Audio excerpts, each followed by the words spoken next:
देश के पूर्व प्रधानमंत्री अटल बिहारी जी की जयंती के अवसर पर सुशासन दिवस कार्यक्रम आयोजित। रोहतक के जिला विकास भवन में इस कार्यक्रम में पहुंचे बीजेपी के लोकसभा सांसद अरविंद शर्मा और राज्यसभा सांसद रामचंद्र जांगड़ा। अरविंद शर्मा ने कहा, आज अटल जी की जयंती पर प्रदेश भर में सुशासन दिवस के रूप में मनाया है। 9 साल से पीएम नरेंद्र मोदी और मुख्यमंत्री मनोहर लाल ने शासन की सुशासन में करने के काम किया। सरकार की योजनाओं का लाभ आखिरी छोर तक बैठे व्यक्ति तक कैसे पहुंचे और पारदर्शिता से करने का काम किया है। पोर्टल के माध्यम से घर बैठे योजनाओं का लाभ लिया जा सकता है। वहीं कांग्रेस के पूर्व सीएम भूपेंद्र सिंह हुड्डा द्वारा पोर्टल में अनियमितताएं होने के आरोप के साथ बंद करने की बात पर कहा, ये तो कहेंगे ये दोबारा से वही करना चाहते हैं, मगर उनकी सरकार बनने कौन देगा। मोदी की गारंटी के सवाल पर राजस्थान में गैस सिलेंडर 450 रुपए की गारंटी का क्या हुआ, जबकि केंद्रीय पेट्रोलियम मंत्री ने साफ इनकार किया कि इस तरह कोई वायदा नहीं किया गया। इस सवाल पर अरविंद शर्मा बचते नजर आए। वहीं कुश्ती पहलवानों के प्रकरण पर कहा कि ब्रजभूषण का बचाव करते आए। कहा, जब ये खेल मंत्री के संज्ञान में मामला आया, कुश्ती संघ को सस्पेंड किया।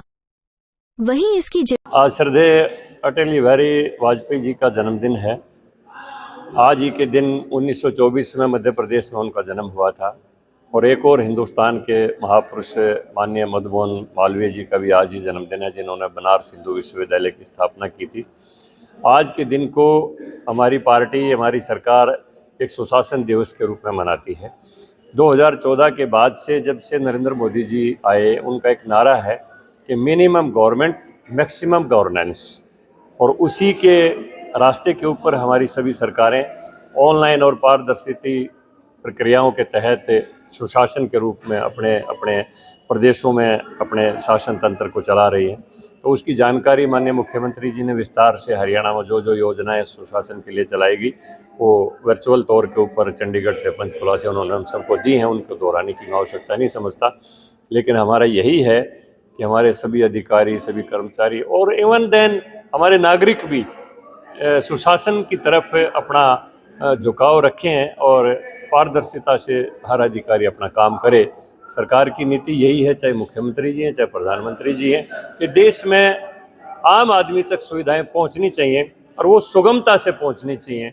इनका यही आज के सुशासन दिवस का मकसद है। नहीं, सरकारी तंत्र तो जनता की सुविधाओं के लिए होता है और जनता की अगर का कोई कठिनाई है उसका वहाँ पर समाधान हो जाए तो सरकारी तंत्र का दुरुपयोग कहाँ है।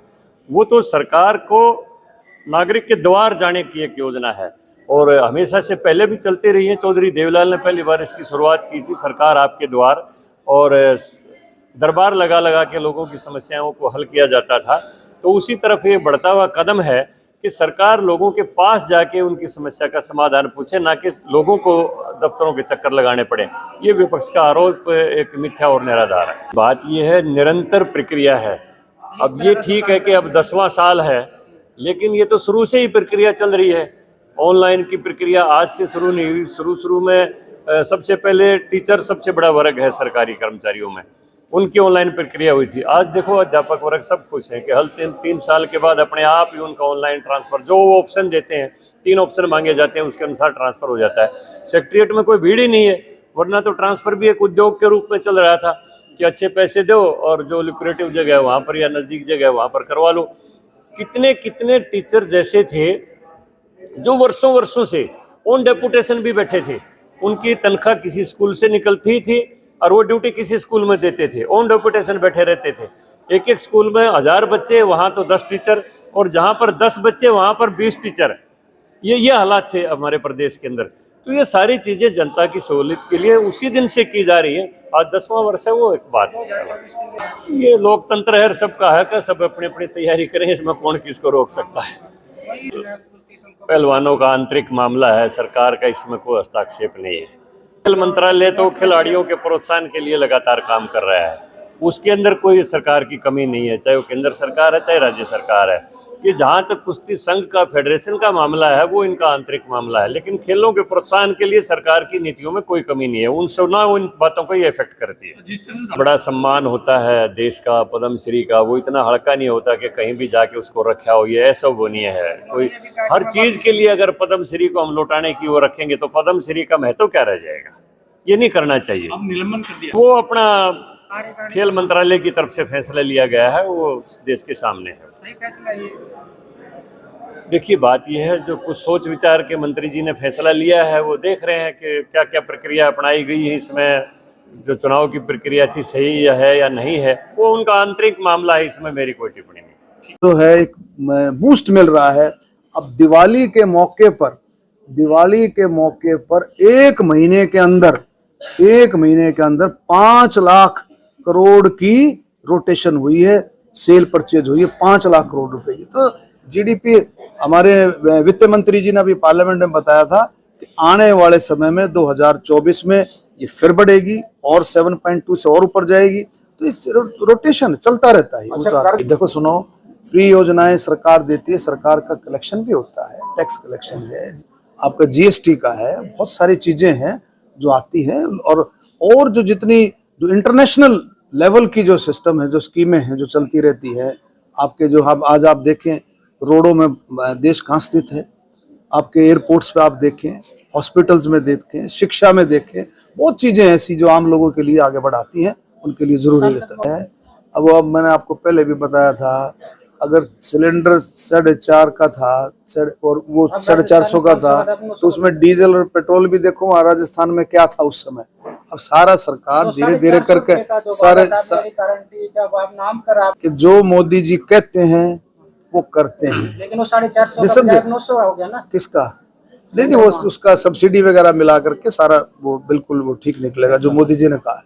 लेकिन जो विकसित 10 साल से हम तो रुक के मारते हैं, हम तो हमेशा कौन कर रहे 10 साल में भाई, हमें तो 5 साल हो गए गला पढ़ते बिल्कुल सरकार की योजनाओं को। किसके विकसित? अरे भाई, विकसित यात्रा तो एक सिस्टम हर एक काम आपको हो गया जी, फलाना काम अब क्यों हुआ। अब ये जो पोर्टल, 1 मिनट, पोर्टल लागू किया है, जन सहायक को भाई क्यों लागू किया, पहले क्यों? अरे जो मुख्यमंत्री ने बताया नहीं, योजनाएं और विकास के काम का पहिया चलता रहता है। कोई सिस्टम, किसी सिस्टम में हर एक का समय होता है शुरू करने का। जब आपने विचार आता, मुख्यमंत्री जी क्या करे, सुना कि मैं रात को भी अफसरों से पूछता हूँ को नया विचार आया हो, सुबह मैं उसको कोशिश करता हूँ उसको लागू करने की। तो आप पूछोगे जी आज सुबह लागू क्यों नहीं किया, आज क्यों किया, 5 साल पहले क्यों नहीं किया। तो चीजें आती है, आपस में निकल करके आती हैं।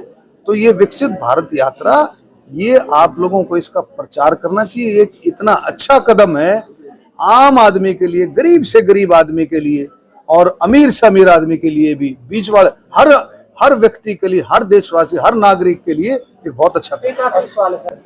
ये माननीय स्पोर्ट्स मिनिस्टर, हमारे जो खेल मंत्री हैं, उनके जो संज्ञान में आने के बाद उन्होंने फैसला लिया है। आज वो मिलेंगे, कुश्ती संघ वाले मिलेंगे, और उन्होंने क्या फैसला लिया है? उन्होंने फैसला लिया है कि इंडियन ओलंपिक एसोसिएशन को दिया है कि भाई आप अपनी कोई एडहॉक बॉडी बनाए।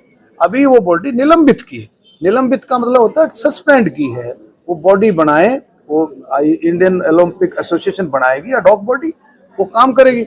और उसमें जो इन्होंने हमारे खिलाड़ी भाइयों ने जो बात करी है, बहनों ने बात करी है, उसकी वो जांच करेगी। और नहीं, सॉरी, वो साथ में जांच भी चलती रहेगी, उनकी जो ऑब्जेक्शंस हैं उसके बाद जो फैसला हो जाएगा। अभी निलंबित की देखा, ब्रिजभूषण ने तो कह दिया मैंने तो संन्यास ले लिया, आपने देखा नहीं।